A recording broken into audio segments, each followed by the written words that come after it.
Hello everyone, and welcome back to the Kohi Game Engine series. Today, we are going to take a look at creating our job system.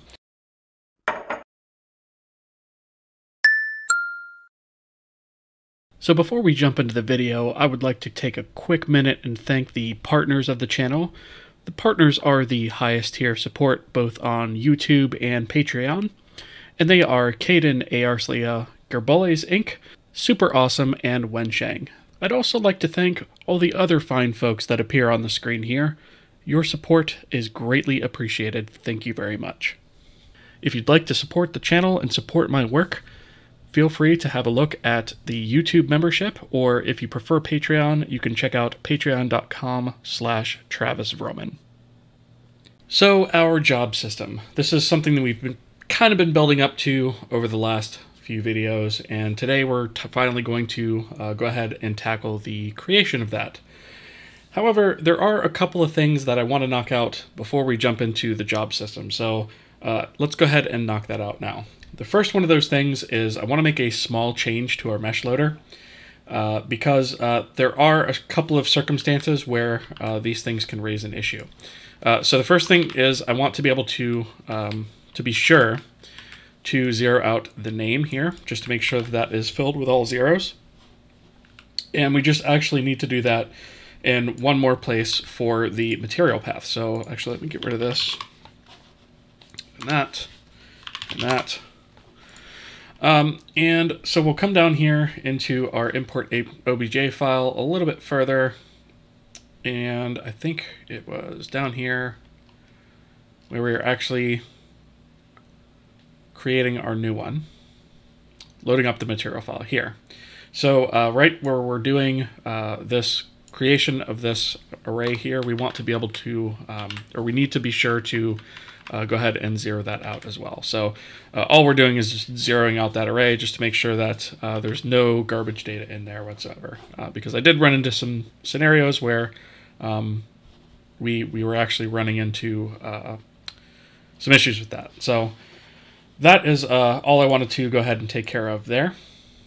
So the next thing is we want to add a flag to our renderer to indicate whether or not the renderer is going to be multi-threaded. And this is ultimately going to tie into our job system.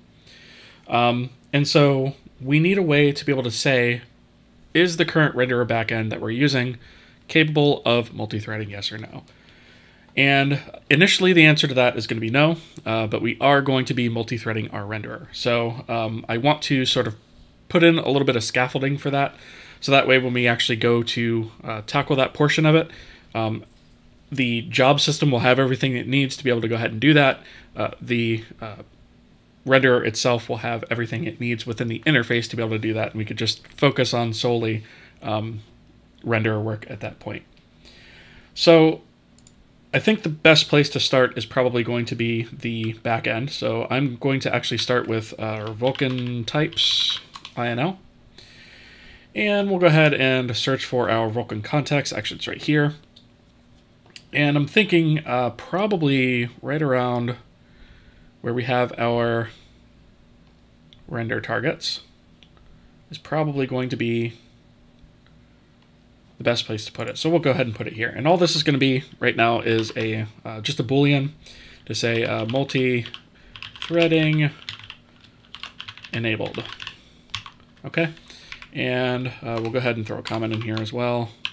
So let's see, we'll say indicates if multi-threading, oops, is supported by this, we'll say device, okay? Because there may be some things that we run into that that we may not actually want to always support this. So we're going to have the ability at the Vulkan renderer level to toggle this. And the same will be true when we go ahead and implement DirectX. And then of course with OpenGL, OpenGL is not really capable of multi-threading, so that would be sort of hard-coded to false in that case. So that is the first step for the Vulkan renderer itself. Now we need to head to the back end.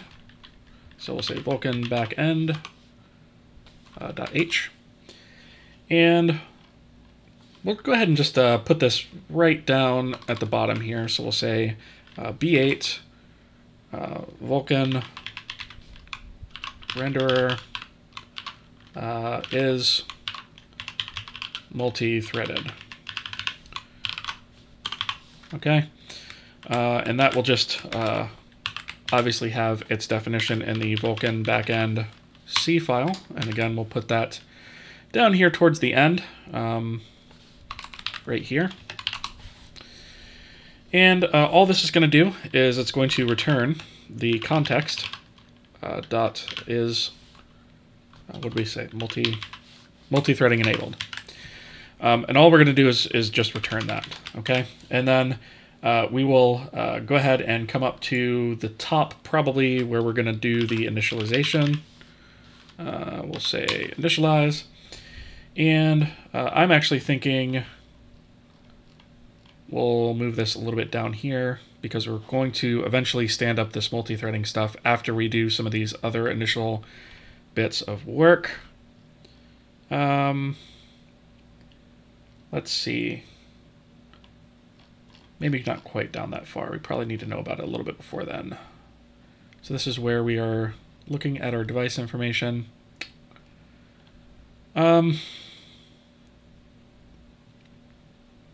You know what? Let's actually, once we have our device information, we've created the instance.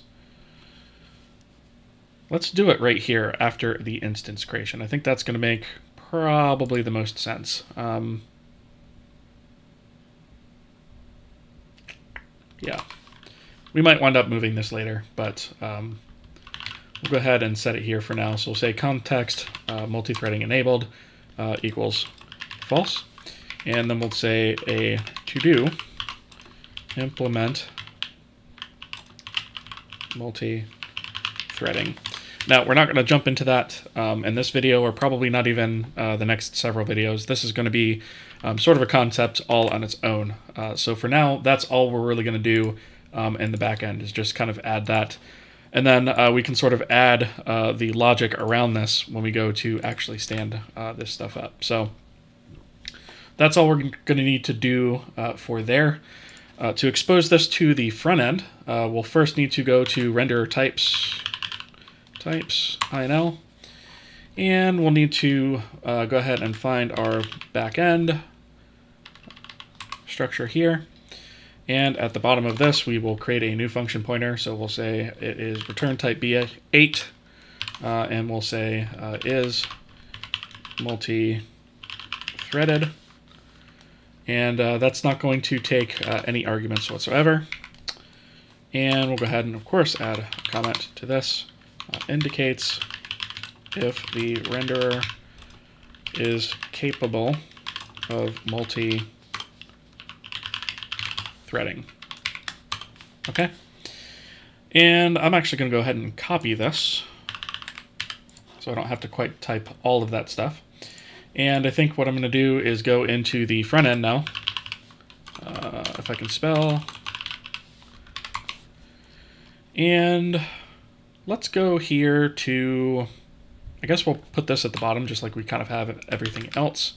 So we'll get rid of the function pointer syntax and just say renderer is multi-threaded, and format that. Okay, and we'll go ahead and copy this signature, and we'll go to the front end C file all the way to the bottom. Although above are regenerate render targets, because that's kind of a private method, so we'll put it here. And all we're going to do is call state pointer backend is multi-threaded, and we are just going to return that. And that is all we need to do interface-wise for preparing our renderer for multi-threading. So that's a little bit of foreshadowing of what is to come, but there we have it. Okay. The last thing we'll need to hook up is actually the renderer backend C. we'll need to hook up our function pointer here. So we'll say out renderer backend is multithreaded equals Vulkan renderer is multithreaded. Okay, so now we have that hooked up, and there we have it. So our renderer is good. I am actually going to go ahead and close pretty much all of these because we are done with them. All right, so before we actually jump into our job system, there is one more structure that I actually want to create, and it is something called a ring queue. And a ring queue is another container that is useful for continuously cycling information, or as it sounds like, a queue. And the difference between a queue and a ring queue is basically a queue has to constantly sort of resize itself and move data around. It's a first in, first out structure, so you put something into the queue, and then when you pop an entry out of the queue, it pops the first entry that was added, or sort of the oldest entry that was added. But generally speaking, if you just implement that using an array or something like that under the hood, you are generally, every time you pop it, you have to shift all your internal entries forward in memory. And every time you add something, you're technically just sort of plopping that right at the front, which means you have to shift everything back. And as you can imagine, moving memory around like that is not generally too efficient. And so where a ring queue comes into play is a ring queue functions pretty much, at least on the exterior, the same as a queue, only it does not dynamically resize. So it has a fixed number of elements, and all that happens is it essentially acts like almost like a linked list, where you have an active pointer that is considered the head, and that head pointer and the tail pointer just move around in a ring. If you imagine a ring shape, that's basically what happens. So the head and the tail are sort of connected. So it connects the two ends of a fixed size array, and all you do is just move your active position within that array. And if it reaches the end of the array, it loops back around to the beginning. If you go ahead and pop something and you reach the beginning of the queue and you have to go backwards, then it loops back to the end. And so this way, we don't have to move memory around. All we're doing is moving a pointer around. So there's no copy operations and stuff like that have to happen. It's just simply moving a pointer around, and it's a lot more efficient than just a standard queue. So like I said, the only real drawback to a ring queue is it is of a fixed size, so it can only handle so many elements. At a maximum, it does not dynamically resize. You could write one that dynamically resizes. I'm not going to do that in this case, because if we need something that dynamically resizes, we could probably just extend this to do that later, but it's not necessarily something I want to support and never potentially use. So with all that said, we're going to go ahead and implement our own ring queue, because we're going to need that for our job system. And it'll become a little bit more apparent when I start breaking down how the job system works as to why we need a ring queue. But for any of those of you out there who have ever used a job system before, you probably already know where I'm going with this. Anyway, so the first thing I'm going to do is come up here to engine source containers. Let me actually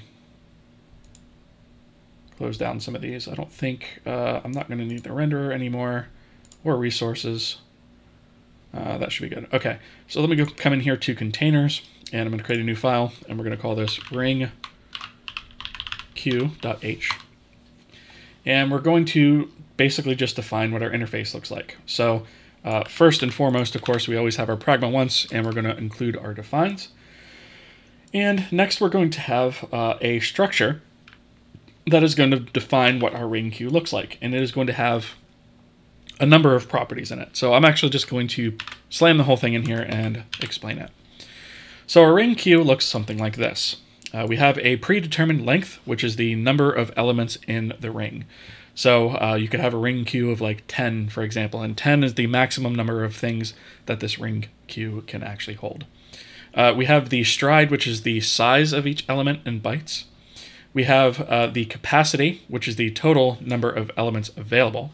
So our length is sort of the number of elements that are currently contained in it. So we might have 5 out of 10, for example, whereas the capacity would be the 10 in that example. It'd be the total number of elements available.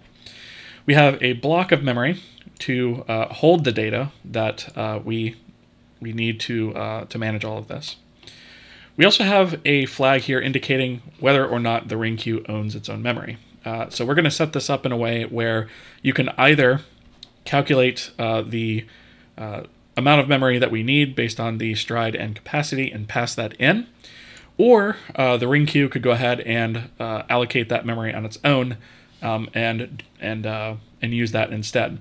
And we keep this flag here so that when we go to destroy the ring queue, it actually knows whether or not it needs to deallocate that memory.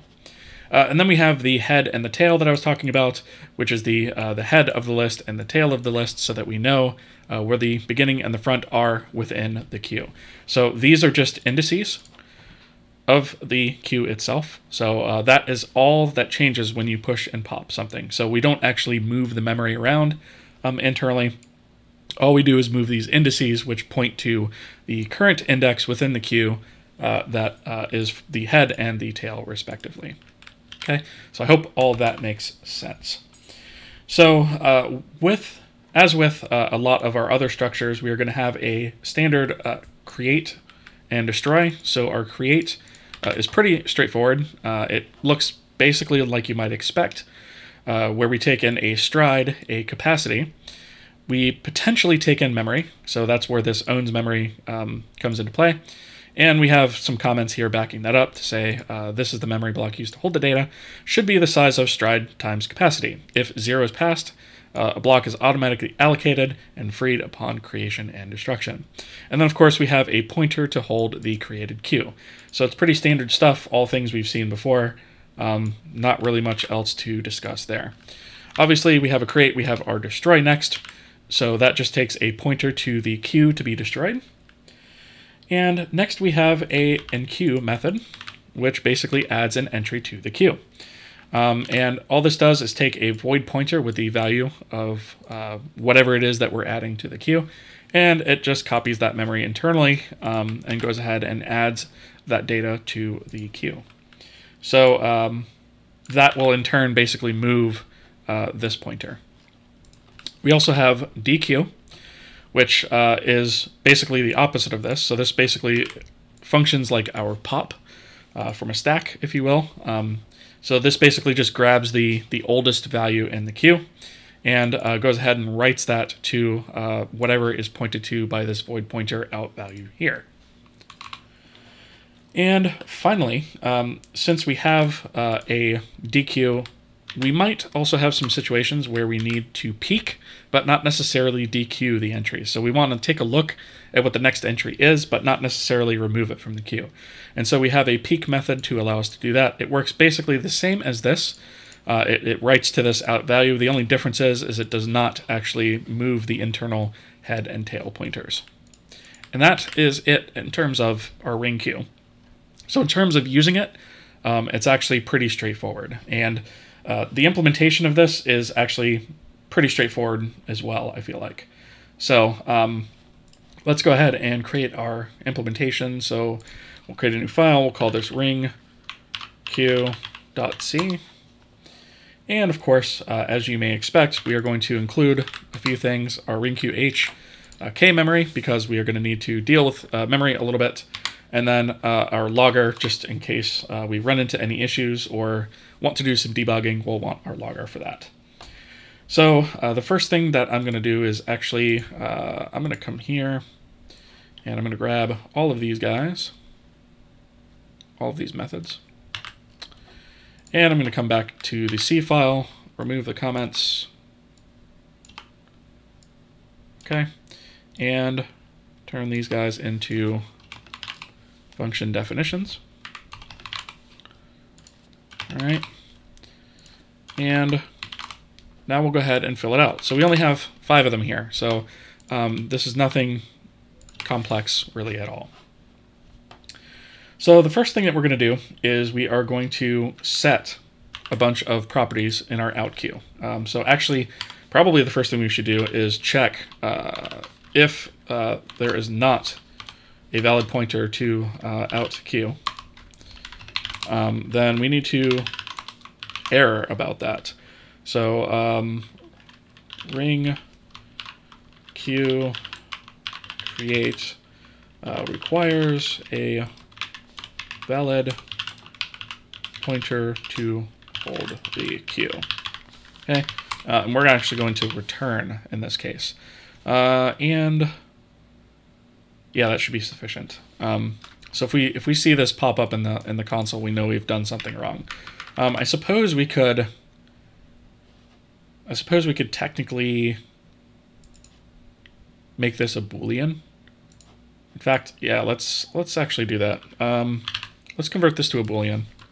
We'll say at returns true on success, otherwise false. All right, and we're going to return false here.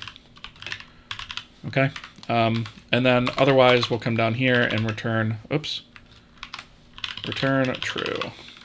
Okay, just to indicate the success or failure of that. So this is really the only thing that can cause it to fail, but might as well be explicit, right? Anyway, so if we have an out queue pointer, we're going to go ahead and set some properties. So we're going to zero out the length because we're going to start with an empty queue. We're going to set the capacity in the stride. The tail, or the head rather, will start at index 0. The tail will start at -1. -1 meaning basically all the way around the backside of the queue. So we'll have some logic to actually look for this special case. This basically is another way of determining that the tail is actually empty. So let's see. So we have, the other thing is we have our block equal to memory. Now, obviously, if this is 0, then we're going to treat this differently than if it is actually declared. So we have to have some logic to actually take a look at the memory that is passed in. And we say if that's not 0, in other words, it exists, then we say the queue does not own the memory. And we actually are setting this here. Actually, we're doing that twice. We should probably just get rid of that. So here we're just going to directly set that to the memory and be done with it. If we do own the memory, meaning that there is nothing passed here, we pass 0 here, then we go ahead and say owns memory equals true, and we go ahead and allocate that memory. And we're using the memory tag ring queue here, which we already had previously. And that is basically it for the creation. Nothing too crazy there. So our destruction is actually going to be fairly simple as well. So the first thing we're going to do is we're going to check to make sure the queue exists. Because if it doesn't, there's nothing really to do. And then within that, we are going to go ahead and check to see if we own the memory. If we do, free it. If we don't need to do anything with it. Either way, we are, in fact, actually, yeah. So either way, we are going to zero out the queue structure itself, okay? So we release this if needed. Otherwise, we're just going to set, basically, its pointer to 0 when we do this. Okay. So the next thing is our Enqueue. So obviously, we're going to first check to see if we have a queue. And do our logic there. Otherwise, we are going to return false. Because if we don't have a queue, that's rubbish and we can't really do anything with it. We should probably also check that we have value. Okay? And I suppose we should put an error here. Ring queue and queue requires valid pointers to queue and value. Okay, and then that'll return false. Which means if we come in here, we're going to be returning true. And basically what we're going to do here is we're first going to do a sanity check on the current length versus the capacity to make sure we actually have room to add something. So what we're doing here is basically saying if the queue length is equal to capacity, then we're full, and we're going to bleat about it and return false. Otherwise, we're going to set the queue tail equal to, we're going to take the queue tail's current index, tail, and we're going to add 1 to it, and then we're going to loop that around by modding it against queue capacity. Okay? And so this will make sure that the queue tail's index is always set correctly. The next thing that we're going to do is we're going to go ahead and copy the memory of value into the appropriate place in the queue. So what we're going to do is we're going to do that by saying queue block, which is our block of memory that we have, plus the queue tail times the stride.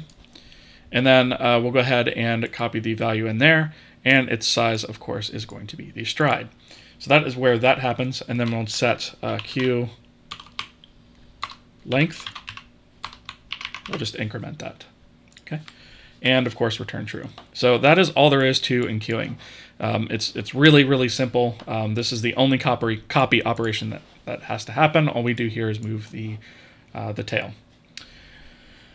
So that adds it to sort of the end of the list. In order to get something from the beginning of the list, we are going to fill out our dequeue. So the first thing that we need to do here is pretty much the same check here. In fact, I'm just going to copy this and copy the error message and just update it.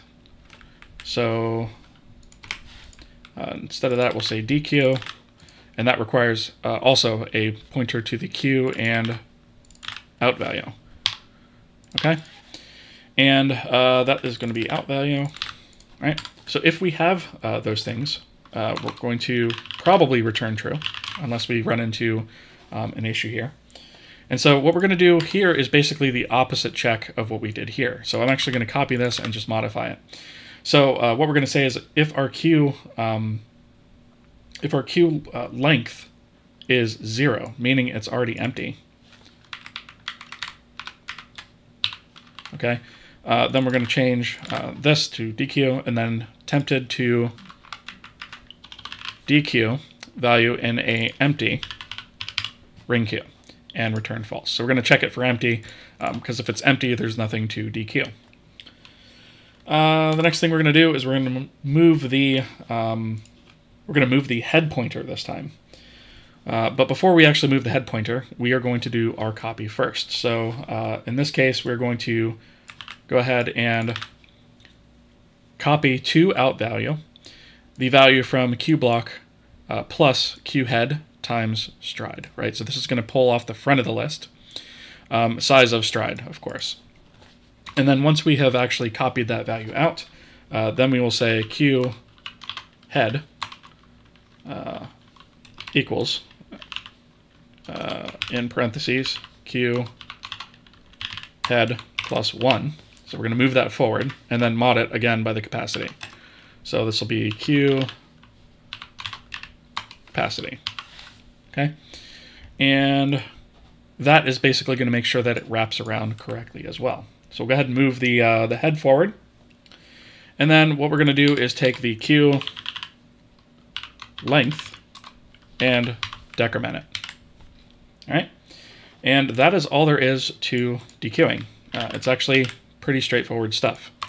So the last bit here is the queue peak, and this is basically going to be the exact same as dequeue. So what I'm actually going to do is I'm actually going to completely just copy this and change these things to queue peak instead.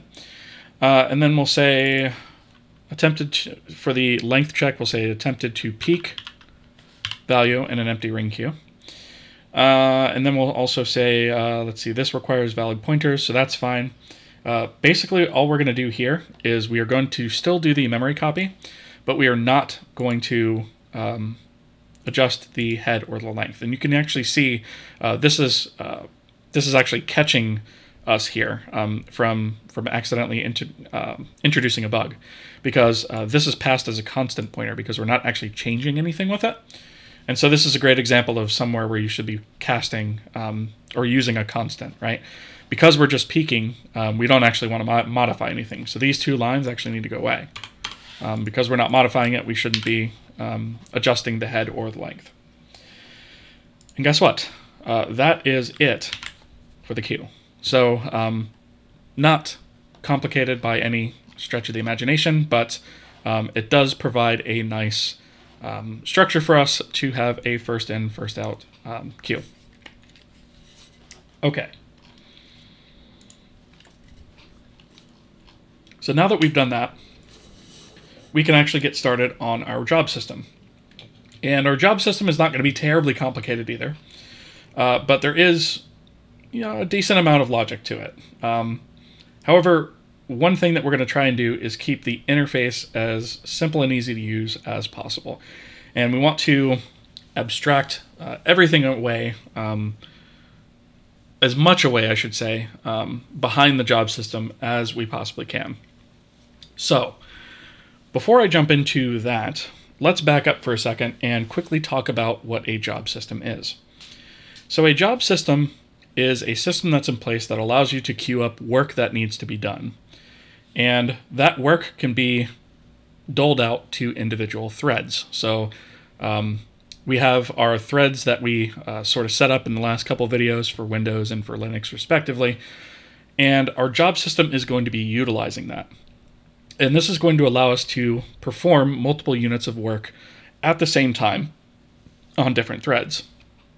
And the way that a job system typically works is it has a series of threads that are stood up for use in the job system. And it says, okay, we have certain threads that are capable of certain different types of jobs. All threads are capable of accepting sort of a generic type of job, but only certain threads might be capable of uploading to the GPU, for example. And the way that we do that is we set up what is called a job, which typically takes a job type. So we'll have like a generic general type of job that doesn't have any specific threading requirements. We might have a resource load type of job, which reads from disk. So we might want to have a job thread that's specific to that, for example, potentially. We might have a job type that is, again, GPU resource. So if we're uploading data to the GPU and we want to multi-thread that, that may only be doable from certain threads, especially with Vulkan, that is a requirement. So we have a couple job types that we're going to introduce. And then we're going to have also a system of job priorities, because there are going to be certain things that are absolute high priority, have to be done first, and then certain things it's like, well, if this comes in later, it doesn't really matter. And so we're going to have a system that supports 3 job priorities. We're going to have a low, medium, and high. So high job priorities basically are going to be used for things that have to happen right now. And the way we're going to set that up is it should immediately kick off the job. If that's possible. And we'll have some checks, and I'll kind of explain that as we get into it. That should, however, be used sparingly for obvious reasons, because it does kick off right away. It can take resources away from the lower priority jobs as well, which can be a good thing, but if you abuse it and you say everything's high priority, you're at some point going to hit a bottleneck. So normal is probably going to be the most used one. And that's going to be the one that we're going to do for things that are like loading assets, for example. So high priority might be something that's super time critical, that has to be kicked off right away, like maybe from UI input or something like that, versus normal, which, if an asset takes a few frames longer to load, it's not that huge of a deal. And then we're going to have a low priority, which is going to be used for things that can wait for a little bit if need be. And an example of that might be flushing entries to the log. So we are eventually going to multi-thread our logger as well. And so that would be an example of something that's super low priority. When we set that up, it doesn't matter how often that runs because it's not time sensitive, right? It's not more important than loading assets, for example. And so we have that priority system. And so basically what we'll do is to kick off a job, we'll fill out a job info struct. And that structure will have the type, it'll have the priority. It will provide a method that we're going to call an entry point that fits a particular function pointer style. And that's going to basically say, okay, what work do we need to actually run? And that will call a particular function when the job kicks off. We'll also have a callback to let us know when that job is successfully run and is complete, with the ability to call back to a function when that is complete, as well as a failure, right? Because jobs potentially could fail. And so we need to support the difference between success and a failure on a job. Obviously, we're going to want to be able to take in some sort of parameters because not every function is just going to be no parameters, right? A lot of times we're going to have to sort of pass data along with that. So we're going to need a way to handle parameters. And then basically any result data that should be fed to our on success or on failure. So an example of this might be a job to load an asset, where we say, okay, I want to kick off a job to load a particular mesh. And when that mesh is done loading, I actually want to go ahead and take the data that's loaded from that mesh and upload it to the GPU, which might eventually be another job on its own.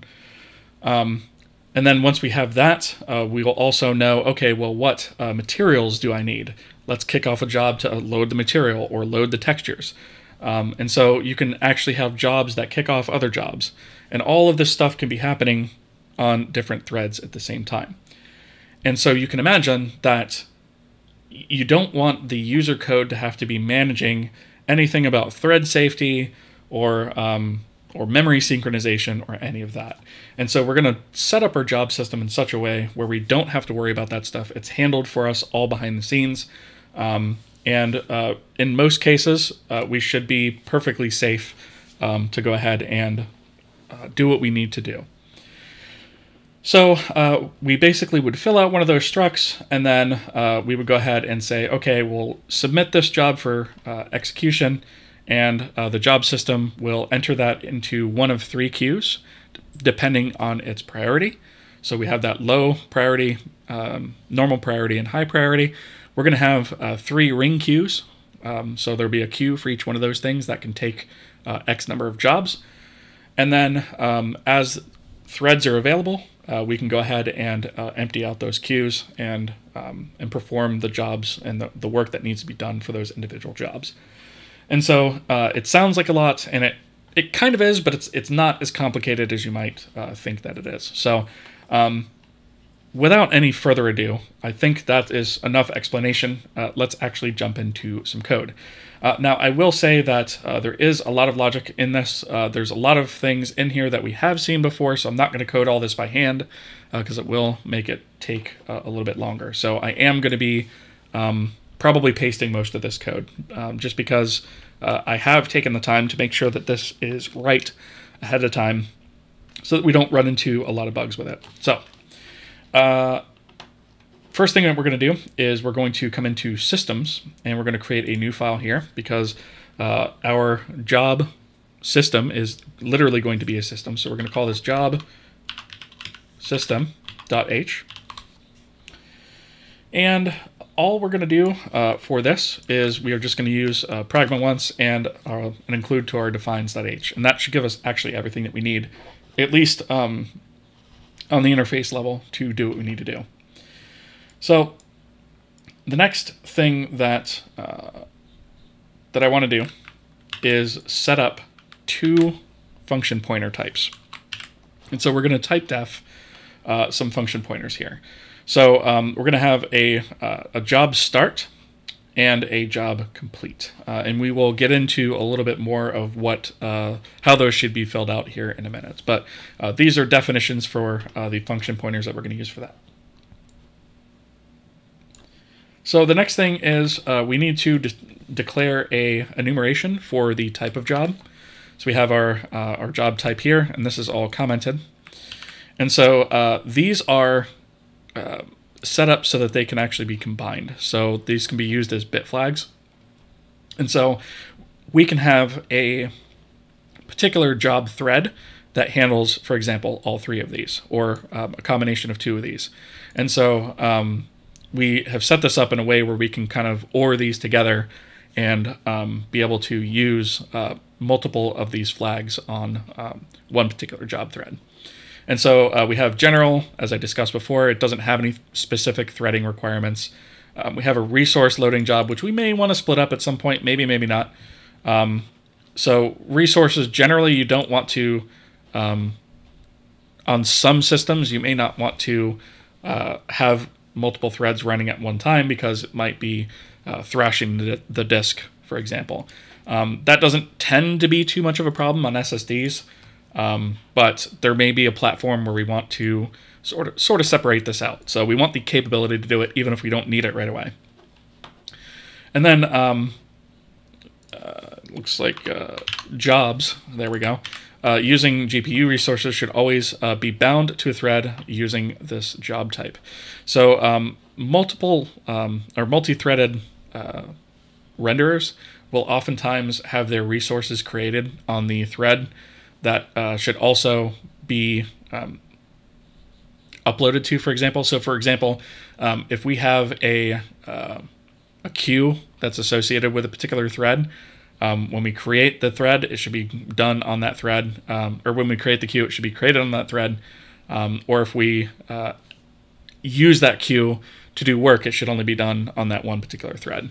And again, we're going to get into that a little bit later once we actually start multi-threading our renderer. But for now, just understand that there are going to be circumstances where we want something that does GPU resources only and probably not these other 2. So we want the ability to split that out as well. The next thing is we need a way to declare our job priority. So that's just going to be another enumeration. We have low, normal, and high with the descriptions here that I've already kind of gone over. So we have that. And the next thing that we have is the description of our jobs, which is just going to be called job info. So it gives us the type, the priority of it, a function pointer for the entry point. The onComplete will be used for onSuccess or onFail. So the function pointers for those are the same format, and you can provide these or not. They are optional. So it depends on whether or not you care about the results of the job. There will be certain things where you just basically say, okay, submit this job, do the work, I don't care about the results. In those cases, you wouldn't fill these out. We also have parameter data, which would be passed to this function upon execution. So this is just the size of that, and then the parameter data itself. So generally, both sides of this equation would know what that underlying type is going to be. So the entry point will generally know how to cast this into something it can use, and the thing that is creating the job that is actually filling the structure out is also going to know that. So this allows us a nice way to be able to be flexible about that and not have to create a whole bunch of types, for example, to be used with this. Okay, so we actually have the same thing for result data. So the consumer of these guys should know what this guy can put out as a result and know how to cast that. So we have a void pointer for our result data and a results data size as well. And that is what a job info struct looks like. It's not a whole lot to it, but there you have it. So before we move on, obviously we have to stand up the system itself. So here is our job system initialize. It looks like everything we've seen before with a little bit of a change. So we have our memory requirement, our state. Those work just like every other job. We have a max job thread count, which we're actually going to use our thread count that we obtained from the platform layer to fill this out. And then we also have type masks, and these type masks are going to use these jobs here. So we'll actually go ahead and configure that and then pass these in. So basically the number of elements in this array should match this, and then those line up as they go in. And it will tell us what each thread is capable of doing. So that's our initialize. Obviously, if we have an initialize, we also need a shutdown. Pretty self-explanatory stuff. We also are going to need a update for this. So this is something that most of our jobs do not have, or most of our systems do not have, rather. but every frame of execution, we are going to call update. And that is going to take a look at our queues and say, hey, do we have any empty threads that are not doing work that are capable of taking a job out of one of these queues? And that's basically what that update is going to do. The next thing is we have the ability to submit a job. So here we just pass a copy of the job info. That way we do not have to worry about the life cycle of the job info itself. We just take a copy of it. The next thing that we have is a couple of convenience methods to create job structures. So we're going to have this job create that takes an entry point, a pointer for success, a pointer for failure, param data size, result data size. Notice that we don't take the result here, the result data here, because that doesn't make sense. That's created by the job itself when the job completes. So this is one version of that. We are also going to provide an alternate version of that that is basically the same thing, only it takes the job type here at the end. So this first one assumes the job type is generic and the priority is normal. This allows you to specify the type of job, but still uses the priority as normal. So if you need control over the type of priority, you'd want to call this one, which is job create priority, which is the same as the above two, right? So this one adds job type. This has job type as well, but this also adds, job priority, which allows you to specify priority. And this is how you would create low or high priority jobs if you wanted to. So these are really here just for convenience. You could fill out this structure manually if you wanted to. So it's really preference there, but it's just to kind of make it have a nice little API to use the job system. So that is the entire interface of the job system. There's not a whole heck of a lot to the interface. Most of where this lies, as you might have suspected, is all in the back end. So let's go ahead and create a new file. We're going to call this job system.c. And we are going to take in a series of includes. So we are going to need the job system. We are going to need our kthread, our kmutex, which I just realized I branched all of this off the wrong branch.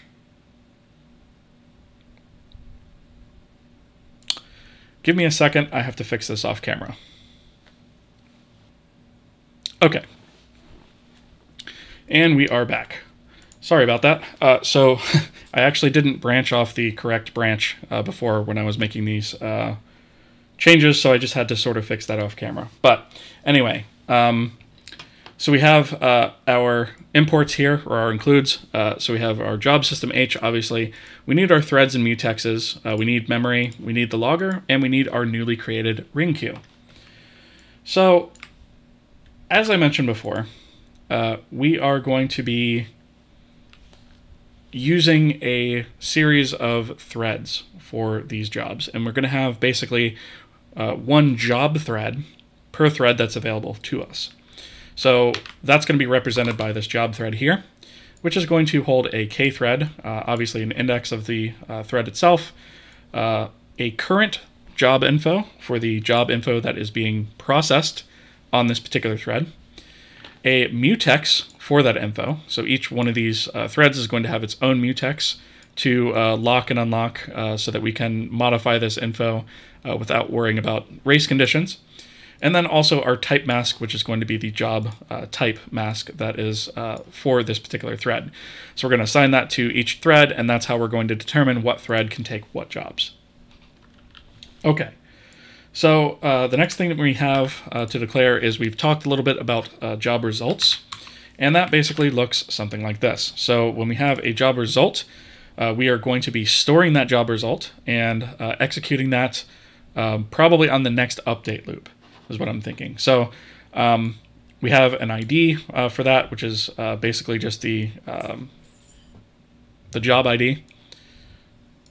And then we have the callback, which is basically the on-complete callback. So whether that's a success or failure, that basically gets set here. Upon job completion, it says, okay, which one do we need to call? Were we successful? Were we unsuccessful? And then set that here. And then we go ahead and take a copy of our parameters and our param size and store those here. So as the jobs complete, they are stored, its completion data is stored here, and then called on the next frame. So since we're going to be storing the job results, we need to have a maximum number of those that could be stored at once. We're going to go with 512 here. This probably could be changed to something else. Most likely lower, because I don't anticipate we're going to have 512 jobs completing on a single thread, or a single frame rather.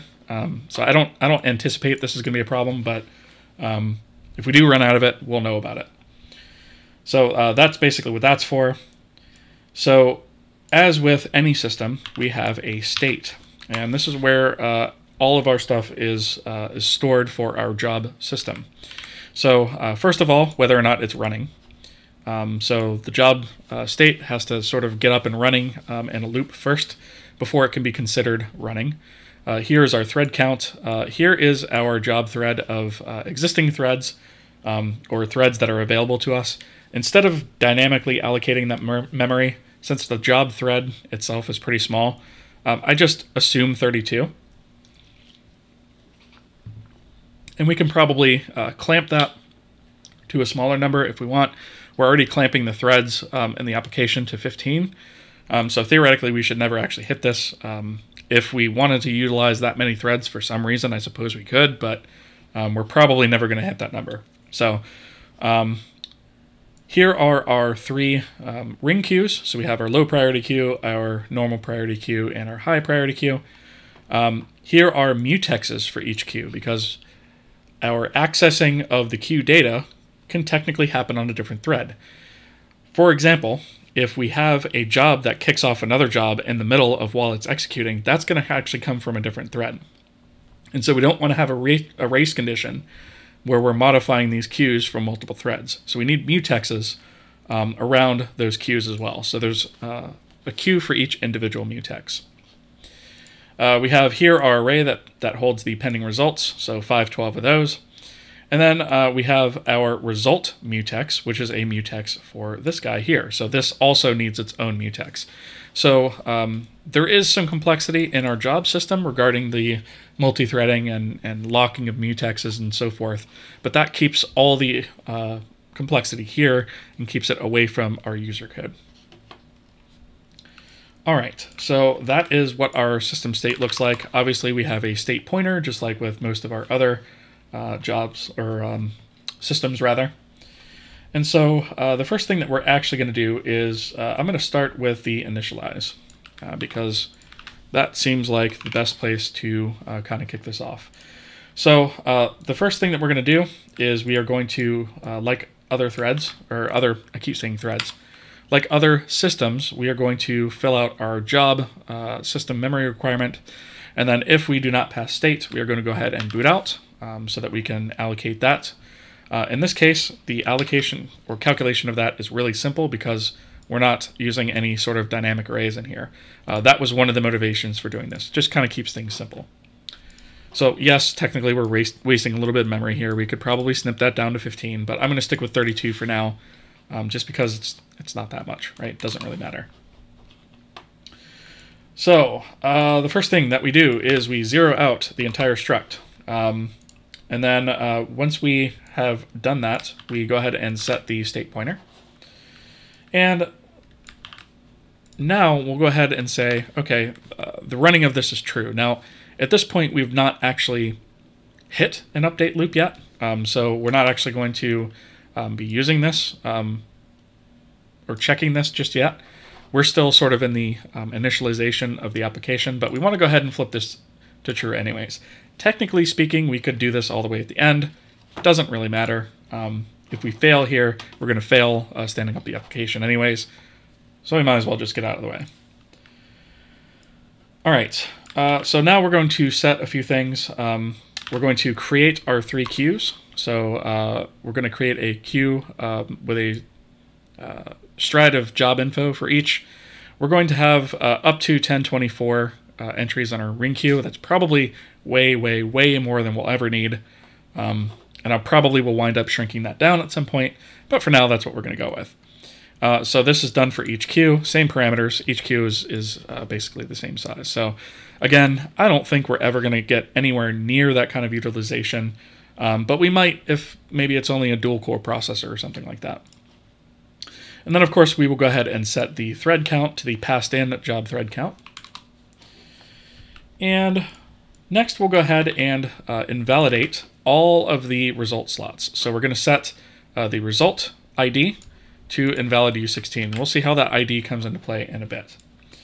The next thing that we're going to do is we are going to output some debug information. So we're going to say the main thread is the thread ID here. We're just going to output that. And then we're going to say how many threads that we're actually spawning as job threads, just to kind of give us a little bit of insight as to what's going on there. And then we're going to go ahead and loop through the thread count. And we are going to stand up the threads. So the threads each receive a index, the type masks from the type masks array at sub I, and then we're going to go ahead and call kthread create. We're going to pass it this job thread run, which we haven't defined yet. We'll come back to that. But that is basically going to be the function that continuously runs on that thread to keep it alive. So these are going to loop in perpetuity until we shut down the system, and then the thread will go ahead and return. So instead of standing up and shutting down threads constantly, we are going to keep our threads alive for the lifetime of the application and shut them down at the end, and then just dole out work to them as we have it, and then put the thread to sleep when we don't have anything to do. So we do that. We pass the index, basically. So our params, we need the job thread index, which is how the job thread itself understands what index it's on. The false is for auto detach, because we are not going to be detaching these threads, at least not automatically. And then this is the thread that we're going to store it in. So this is going to be the state pointer job thread sub I dot thread, and that's the K thread there. Now, if we fail this, we're going to say OS error in creating job thread, because if the thread fails to create, something seriously wrong happened. So we definitely don't want to continue in that case, and we're going to return false. Otherwise, we will go ahead and zero out the job info for that particular thread. So if that job info is zeroed out, that thread will be considered free for being taking on work. So the next thing that we're going to do is we are going to create our required mutexes. I haven't forgotten about this job thread run. We will come back to that. So we're going to create our needed mutexes. So one for our result mutex, and then one for each queue, bleating about those if they fail for some reason. And we'll go ahead at the end of this and return true. And in fact, if these fail to create, we should probably be returning false here. So let's go ahead and return false, because we definitely do not want to continue if we don't have that. So let's go ahead and clean that up. All right, and so shutdown is actually going to be pretty straightforward as well. So let's go ahead and just knock that out real quick. So our shutdown basically should check first to see if we have our state pointer. Whoops, wrong parenthesis there. Right, and then set its running to false. And we're basically going to, in fact, I'm just going to put this whole block here. So we basically get our thread count from the state pointer thread count. We loop through each thread and destroy it. And then we destroy our ring queues, and then we destroy our mutexes, right? And technically, I mean, you could, I guess, do this in the opposite order. It doesn't really matter. We're shutting down anyways. So I guess in that case, it doesn't really matter. Okay. So before we move on to the rest of the job system's functions, we should probably go ahead and fill out this job thread run.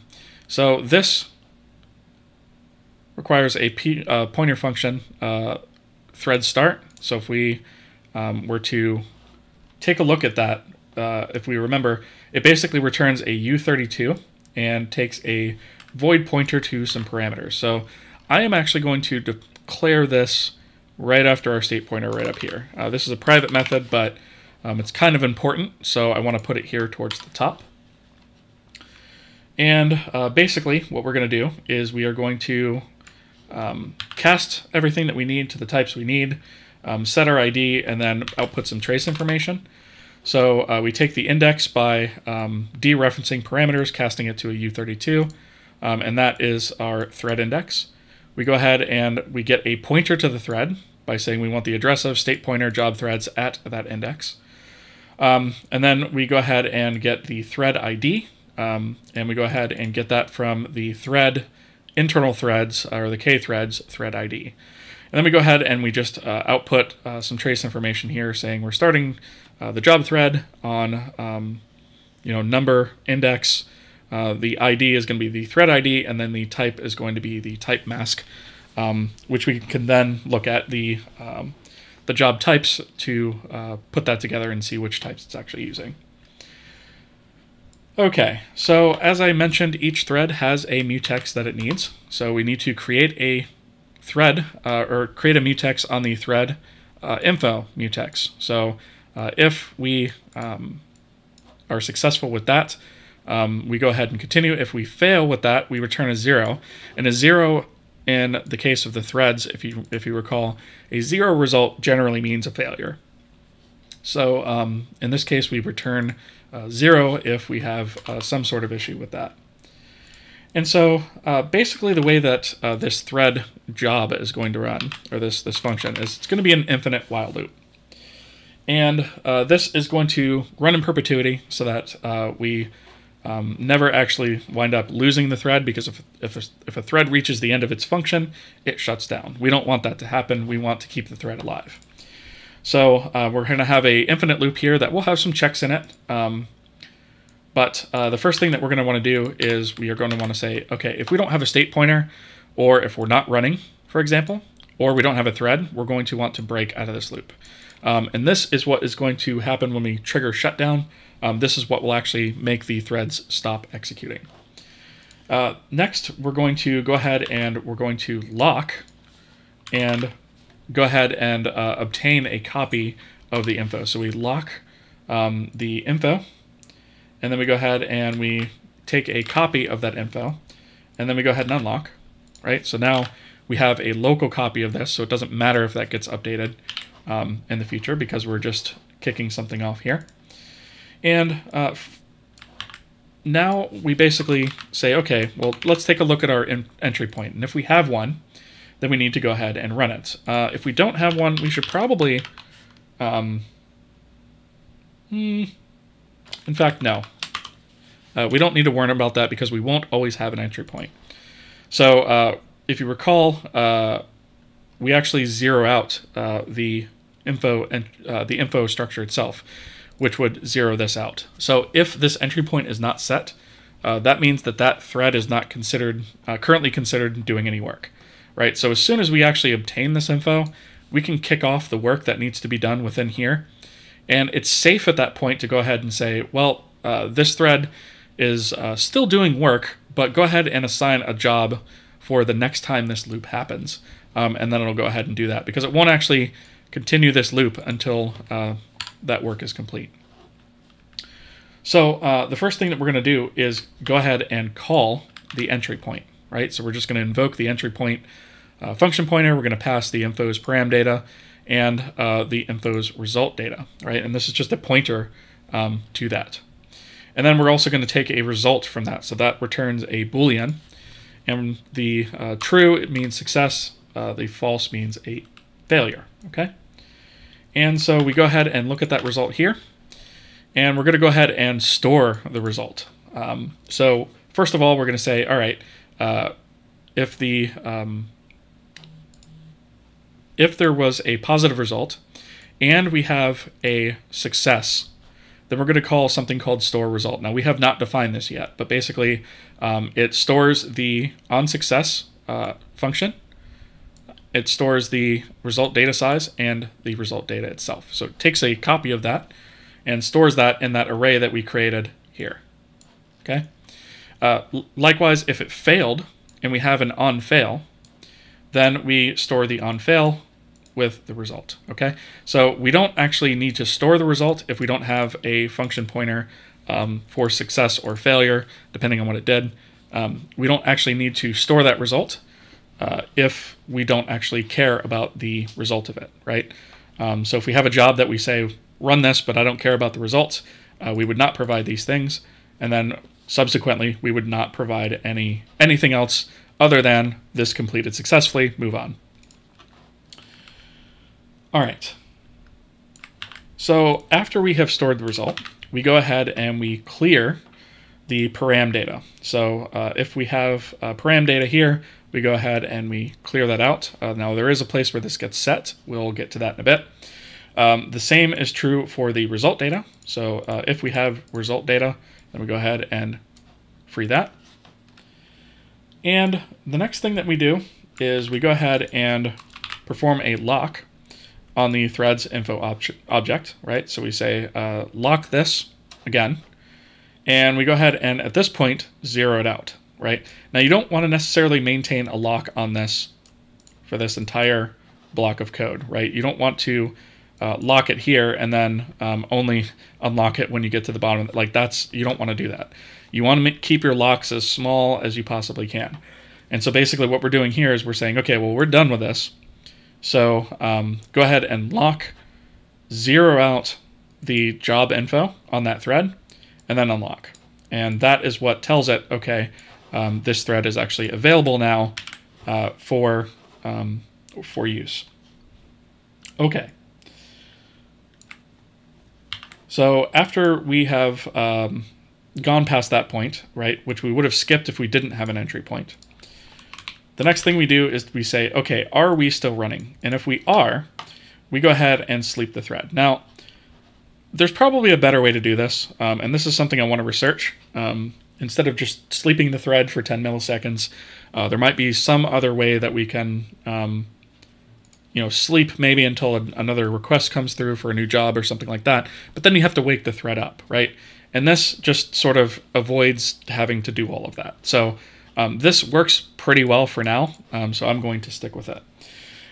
So if we're running, we go ahead and sleep. If we are not running at this point, meaning the job is completed or there wasn't a job, and we hit the end of the loop and we say, if we're not running at this point at the end of the loop, go ahead and break, right? And that breaks that infinite while loop as well. Okay? And of course, once we escape this loop, then that means that we shouldn't be running anymore and that we basically need to shut the thread down. So before we do that, we want to make sure that we destroy the mutex on that thread, and then we return 1, which basically means success. All right?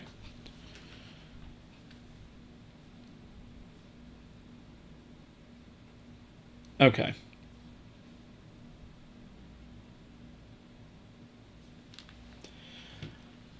So that is all that is needed for the job thread run. Now, we did have something here called store result that we have not yet filled out. So let's go ahead and do that. So the store result is basically what takes the result of a running job and hangs onto it to be called back on the next update frame, essentially. So our store result looks like this. We have our callback function for the onComplete, our parameter size, and our params. And essentially what this does is it creates a new entry. So we have our job result entry. We have an ID, which is just an invalid ID for now. We have our parameter size and our callback. So pretty straightforward stuff. The next thing we do is we check to see if that parameter size is greater than 0. If it is, then we allocate some memory for that, right? With just the memory tag job, we take a copy of the parameters, and then we go ahead and copy that into the parameters of that, right? If we do not have a size here, meaning we're calling a non-complete function, but we don't care about any data being passed over, then we set entry params to 0. And so this is just the way to allow us to handle both passing a parameter data on completion and passing no parameter data on completion. And so the next thing that we'll need to do is we'll need to perform a lock, and this is using the result mutex. So we're going to lock that mutex, and then we're going to search the pending results array for a free slot, essentially. And so we'll go through this and we'll say, find the first pending results with an ID of invalid ID. And then we'll go ahead and set its entry to that once we found it. And then change its ID to be I, or just the index, okay? And that'll let us know that something's there versus something not being there, which means it's just invalid ID U16. And then, of course, since we did a lock there, we need to unlock, right? So we're basically locking for this tiny operation here. This is just a really fast loop. This is going to be running really quickly, so I'm not really worried about any performance there. And so the reason that we're doing all of this, taking copies of the data and all of that, is so that when we actually call this store result here, once we've called this, we don't actually care about the result data or the result data size, which is why we're also able to free these things here, okay? So once we have called store result, we store off the data if we needed to store it off. We've got a completely separate copy of it. We don't need to worry about it here. So we can go ahead and free that, and then we don't have to worry about the life cycle of that anymore. And that is it for our storing of the results. Okay, so we have our initialize, our shutdown, our storing of results. So we have all of our threads created. How do we actually go about kicking off one of these jobs? Well, what we're going to do first, actually, I think, what makes more logical sense to do next?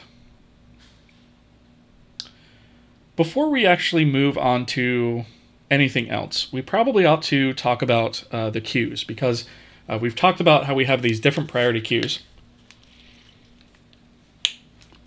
and how they can queue up jobs to be done. And so we probably ought to go ahead and talk about the processing of those queues. And so the processing of those queues is actually going to be another internal method here that we're going to call process queue. It's going to take a pointer to the queue and a pointer to the queue's mutex, which we'll know depending on which queue we're currently processing. So we can use the same method for processing all three queues by just passing a pointer to a queue and its mutex. So the first thing that we're going to do is we're going to start off with just taking a copy of the thread count, and then we're going to check for a free thread first. So we're just going to say while the queue length is greater than 0, right? So we're basically going to process as much out of this queue in one go as possible. So what we're basically doing here is we are going to start off by peeking at the queue, right? So we're going to say peek in the queue, see what its top thing is, and we need to do this to get the type of job that particular entry requires. So we'll next loop through each one of the individual threads and see if we can find a thread that actually uses or is capable of the type of job that we need here. So we go ahead and just grab a pointer to the thread at job thread sub I, and then we check its mask against the info type, and we say, well, if that is 0, meaning that doesn't include, this type mask doesn't include the type of job this is, we move on to the next thread. So we loop through the individual threads. Once we find one that does contain what we actually need, we go ahead and call a mutex lock on the info mutex. And we go ahead and check to see whether or not we have an entry point. And if we do not have an entry point, then we're going to make sure that we go ahead and remove the entry from the queue. So in this case, we have an info mutex lock, Next, we are going to have to lock the queue itself, just in case we are doing this from multiple threads, right? Or something else is accessing that queue from a different thread. For example, submitting a job from another thread. So to be safe, we want to go ahead and lock that. Then we go ahead and dequeue, right? Just to peek, we didn't need to do that, but since we're actually going to be changing this, we go ahead and lock dequeue, and then unlock. And then we'll go ahead and set the current thread's info to the copy of the info that we have here. And then we'll just say assigning job to thread and whatever the thread index is. And then we'll go ahead and set this thread found up here to true.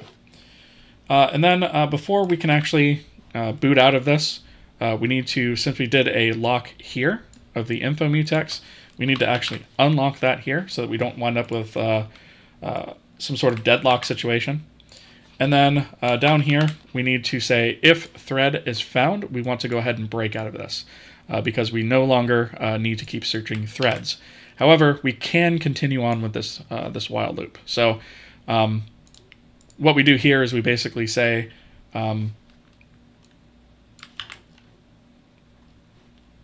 for each entry in the queue, we go ahead and grab its info, try and find a thread that can execute that. If we can, go ahead and execute that by placing its thread info or populating the thread info with the info itself, and then go ahead and break. Now, if we get let's see, to the bottom of our while loop here. Wait, the while loop? No, not the while loop, the for loop, rather. Okay, so if we have gone all the way through this and we have not found a thread, then that means that all the threads are currently handling a job, so just wait to the next update and try again. Now, there is a potential issue with this that we are going to potentially have to fix, which is if this queue has a job that's queued in it that can only be handled by one particular thread, say, for example, GPU resources, then that could potentially hold back other jobs that could potentially run after it. This does not take that into account. So that is something we're probably going to have to come back and address, is to just say, well, you know, if this one has specific requirements, try looking at all the other entries in there and see if there's any of those that we can take instead. But our ring queue doesn't really have the capability to just pluck something out of the middle of it right now either. So that's something we'd have to enhance in the future. But for now, I really don't see that holding us up too much. So I'm going to go ahead and leave that as is for now. But that is how you process a queue. So whenever we would do our update, we would basically say, okay, well, we need to process the queues in order. Speaking of update, since we've done this, it makes sense to go ahead and hit the job system update next. So obviously, we need to do a quick check just to make sure we have the state pointer and that it's actually running. Because if those two things aren't true, we're going to have a bad time. So we do that, and then we call our new process queue against each one of these queues. So we pass the high priority queue, we process that one first, since it's the highest priority. We make sure that that is as empty as possible first. So we say high priority queue, the address of that with its queue mutex, right? And we do the same for the normal and the same for the low. And then the next thing that we need to do is we need to process the pending results. So we're going to, oops. So we're going to loop through basically the max job results. So we're going to loop through the entire array and search for anything that basically needs to be processed as a result. So this is going to look at things that the job system has placed in the result array to say, hey, is this something that needs to be doled out to a success or failure handler? So we're going to go ahead and lock the result mutex. We are going to grab a copy of the entry from sub I from that, just to go ahead and do a read on it, and then unlock, just in case you know, we happen to be accessing this from a separate thread. We don't want to have any sort of race conditions there. So we're going to go ahead and lock. And then we're going to go ahead and check to say if the entry ID is not equal to invalid U16, which means we have data there, then we are going to go ahead and execute the callback. Now, recall, only if we have a callback are we actually going to have done that. So at this point, we definitely are guaranteed to have a callback if there is result data. So we go ahead and execute that. And then if we had parameters that went with it, we go ahead and free those parameters at this point, right? And we're doing that, again, from a copy of this, so there's no fear of needing or running into sort of any kind of race condition at that point. Next, we need to actually lock again, and so that's going to be within here. And we are going to lock the result mutex again. And we're going to zero out that pending result and set its ID back to invalid U16 and then unlock. So we are locking this multiple times, but again, you want to keep your locks and your unlocks surrounding as little code as possible. And so instead of waiting on this entire callback to run, whatever that's going to kick off, we don't want to do that. We only want to lock, read, unlock, and then lock, update, unlock. We want to keep that as small as possible. And that is it for the update. So there's not a whole heck of a lot there. Basically just process the queue, processes the queues rather, kicks off any jobs that are currently queued, kicks off as many as it can, and then goes ahead and processes any pending results that it can, calling those callbacks and freeing all that data. Okay, so that is the update. So the last real piece of this is the job submission. And this is not terribly complicated either, but we do put away any complexity around that in here so that we don't have to worry about it in user code. So the first thing that we go ahead and do is we say, what is our thread count? We get a pointer to the current ring queue for the given priority. Now, we default here to the normal priority queue. And we also have a pointer to the matrix, which we default to the normal priority queue here as well. And so the reason we do that is we first are going to check to see if the job priority is high, because if it is high, we don't actually want to queue that unless we have to. So high priority jobs are a little bit different in that they tend to be time critical. And so if we actually have a thread that's capable of kicking off that high priority job right off the bat, we want to do it right here, right now. We don't want to add it to the queue and wait for the next frame. We want to kick that off immediately. And so what we do here is we go ahead and we change the pointers to our queue and our queue mutex to be the high priority ones first. And then we go ahead and we check for a free thread that supports the job type.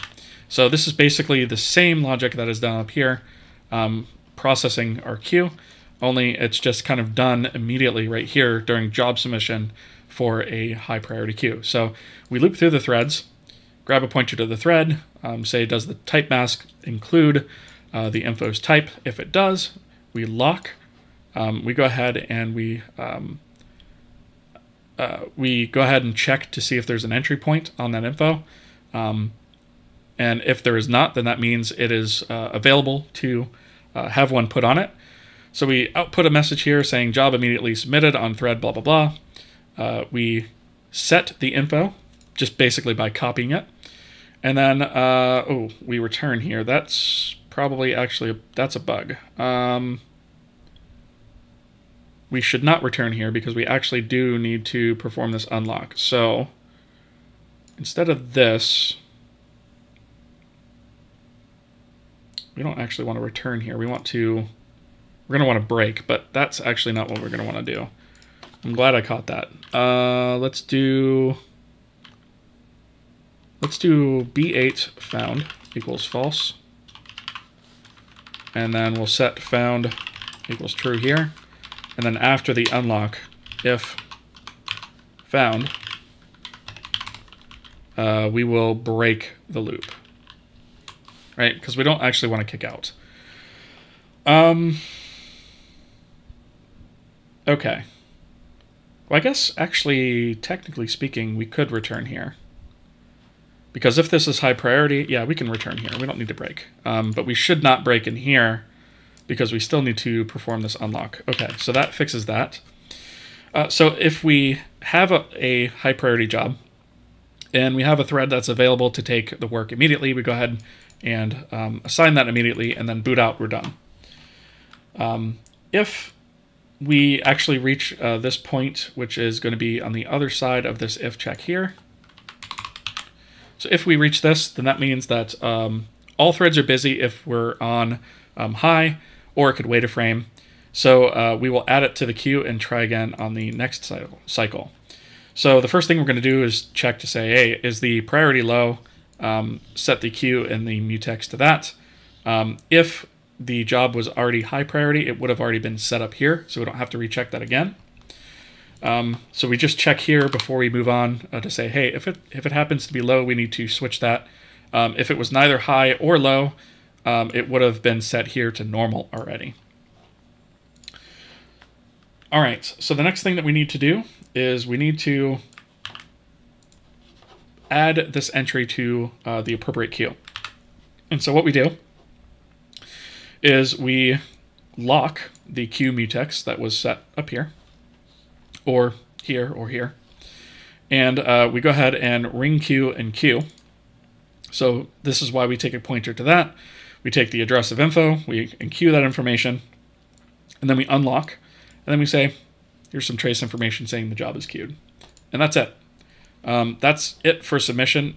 It's actually really, really simple.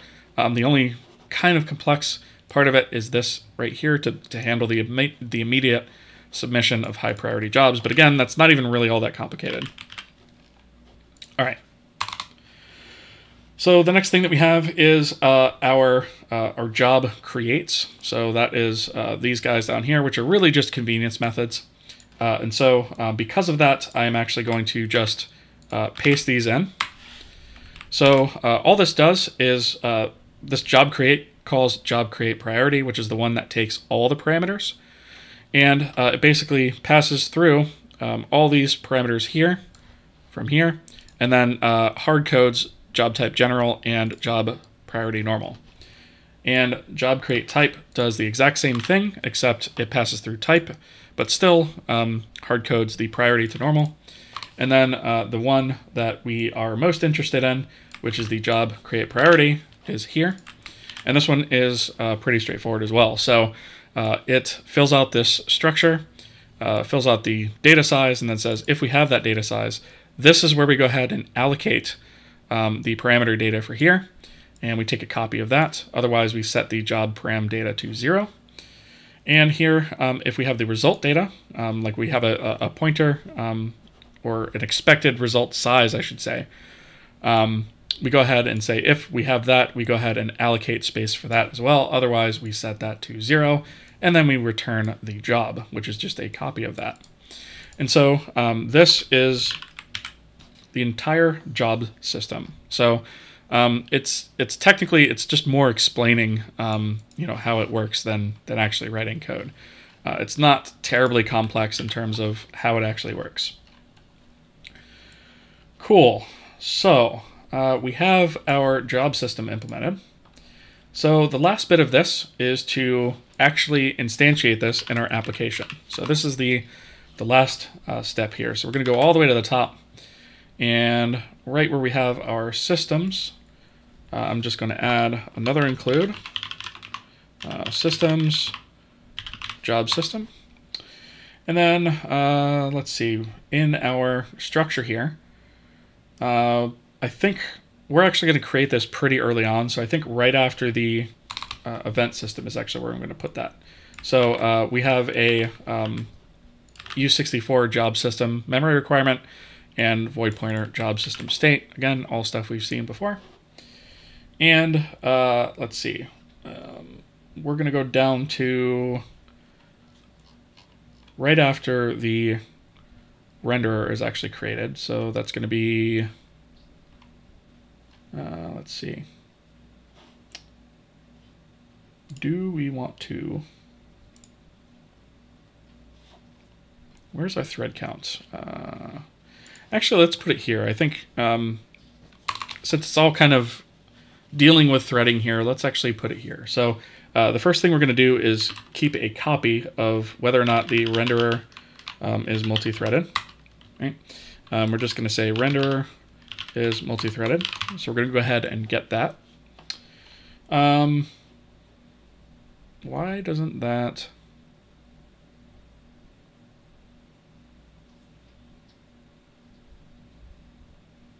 Oh, because I named it the same thing. Okay. We'll just say that's renderer multi-threaded. Renderer is multi-threaded. Good enough. And then after we figure out the processor count, the thread count, all that stuff, cap the thread count.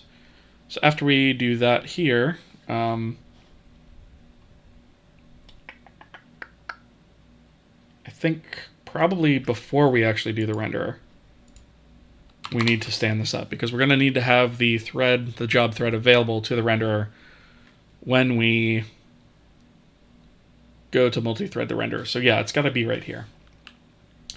So what we're going to do is we're going to initialize the job system. So in this case, we've capped this to 15.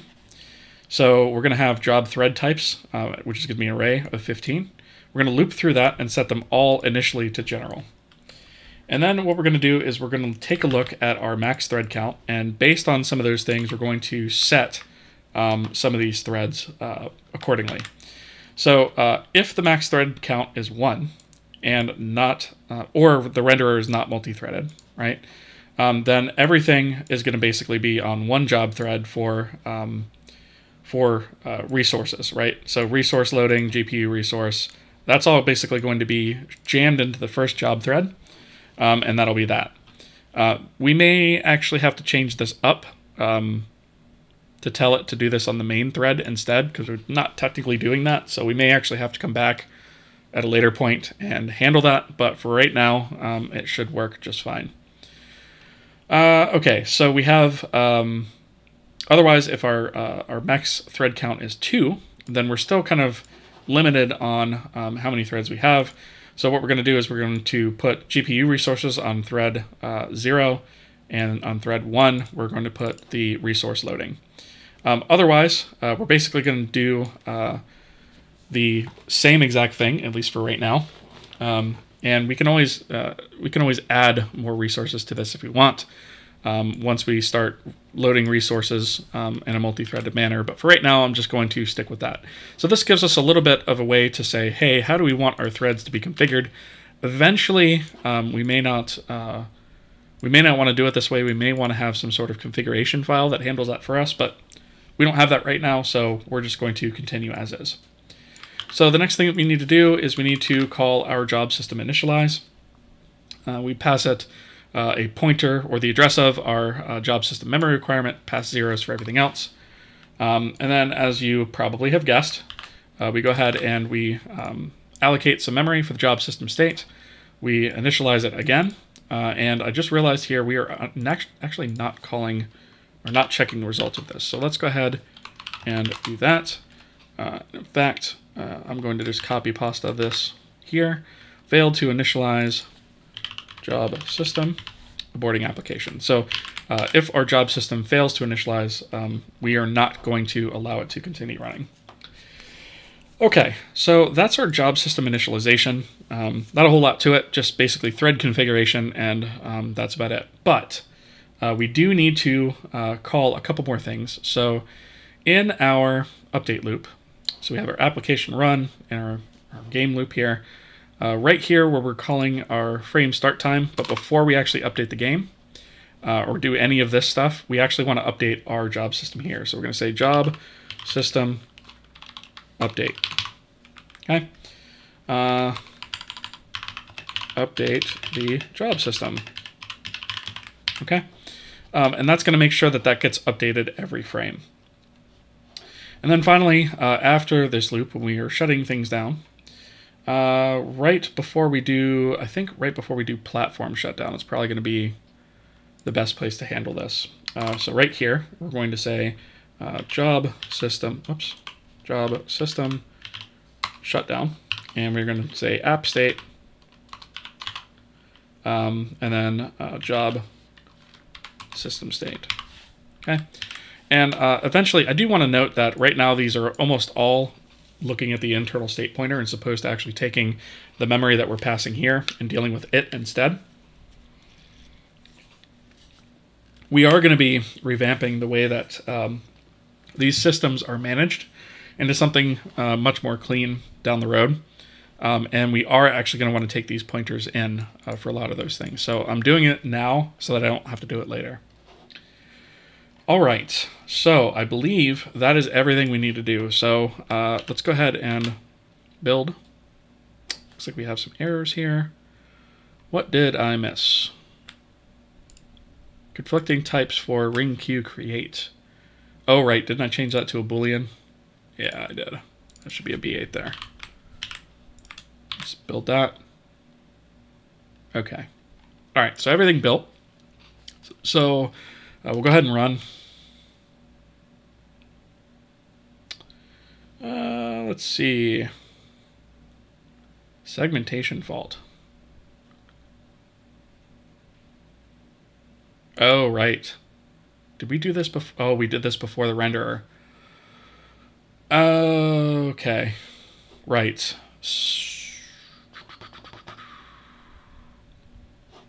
Okay. So that is because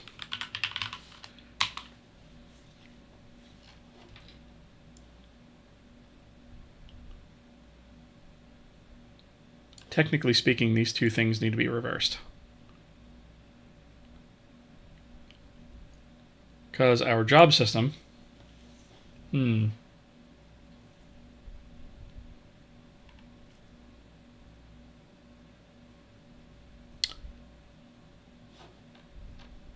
wonder if I should just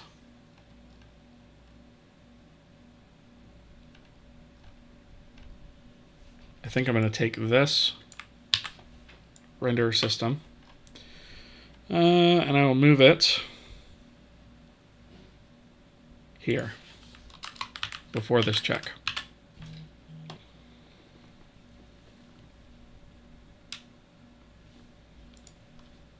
Let's try that. Failed to initialize job system. Okay, why did that return false?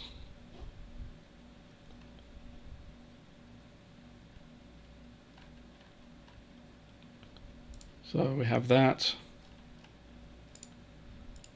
Oh, that should be a not. It actually returned true, but I forgot the exclamation point there. Whoopsie. Okay, so we see our threads being started there.